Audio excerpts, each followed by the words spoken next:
लगन के गीत ह। जब बेटा के बरिया सजला होती समय के गीत। अच्छा लगी तो लाइक सब्सक्राइब जरूर करब जा। सब दर्शकों के हाथ जोड़ के प्रणाम करतनी। अमवा के डढ़िया बोलले कोई लारिया हो। सुगावा बोलेला बांसवार। सुगावा बोलेला बांसवार। सुगावा की बोली सुनी जागेलनी कौन दुल्हा। जल्दी पापा सजी बरियात।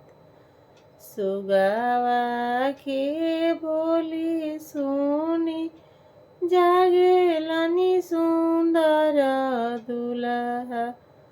जल्दी पापा सजी बरियात। कैसे में सजी बेटा तोहर बरियातिया। रूसल बाड़न गोतिया देद। कैसे में सजी बेटा तोहर बरियातिया। रूसल बाड़न गोतिया देद। गोतिया देद पापा पाछे मनइहा हो। पहिले सजना बरियात। गोतिया देद पापा पाछे मनइहा। पहिले सजना बरियात। पहिले मनैबो बेटा गोतिया दिया दहो। तब सजबी बरियात। पहिले मनैबो बेटा गोतिया दिया दवा।